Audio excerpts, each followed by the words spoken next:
विनंती करू आणि याबद्दल कायदेशीर कारवाईची अपेक्षा करू।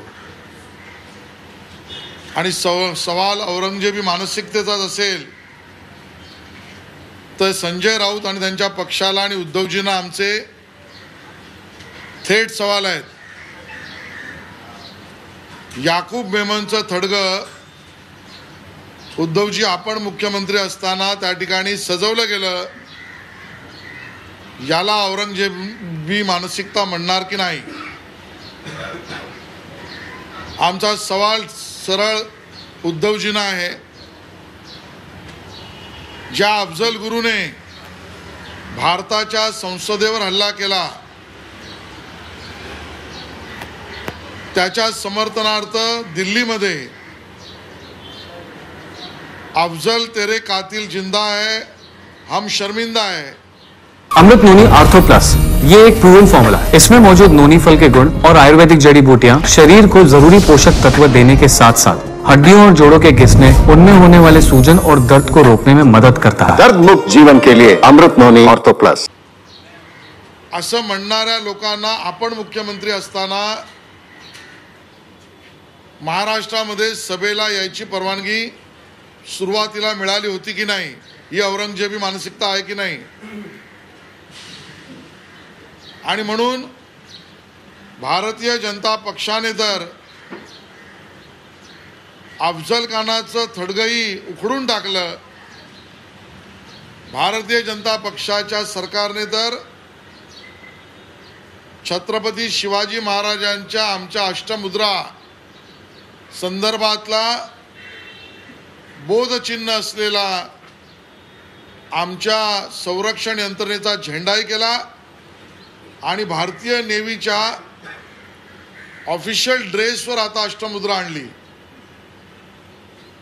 संजय राऊत तर छत्रपतींच्या वंशजांना पुरावे मागत होते। मग संजय राऊत यांची हे पुरावे मागण्याची मनोवृत्ती म्हणजे औरंगजेबी मनोवृत्ती नाही का? आणि म्हणून याची उत्तरं उद्धवजींनी द्यावीत। महाराष्ट्र उघड्या डोळ्याने पाहतोय, विद्वेष पसरवणारी वक्तव्य पंतप्रधानांबद्दल करणं, अपमान आणि बदनामी करणं हे निवडणूक आयोगाला मॉडेल कोड ऑफ कंडक्टच्या व्हायोलेशनमध्ये येतं की नाही हे बघण्याची आमची विनंती राहील। त्यावर कारवाईची अपेक्षा राहील। संजय राऊत असं म्हणाले की आम्ही उपमा दिली नाही, म्हणजे मोदींना जे मोदी मगरमच्छ के आंसू गाळतात ते त्यांनी बंद करा। अजून आपल्या अवकात संजय राऊत यांनी बघावी। मोदीजींवर प्रश्न आणि मोदीजींना प्रश्न विचारण्याआधी संजय राऊत यांनी मोदीजींच्याच आशीर्वादाने खासदार झाले आहेत, एवढी तर स्वतःची अवकात आहे की नाही ते बघावं। आणि म्हणून या विषयामध्ये निवडणूक आयोगाकडून आमच्या अपेक्षा आहेत। उद्धव ठाकरेंनी पण टीका केली, ते म्हणतात भाजपमध्ये या शिंदेकडे जा नाहीतर तुरुंगात जा अशी धमकी नेत्यांना दिली जाते। मला वाटतं ते रोज स्वप्नात जे बघतायत ते त्यांच्या सभेमध्ये बोलतायत। ते जे सभेमध्ये याबद्दल बोलतायत त्याचा सत्याशी काही संबंध नाही।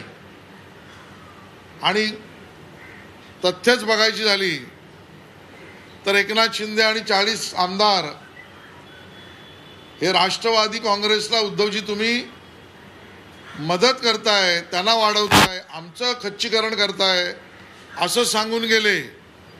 ईडी सीबीआय इन्कम टॅक्स सांगून गेलेले नाहीत। महाराष्ट्र विसरलेला नाही।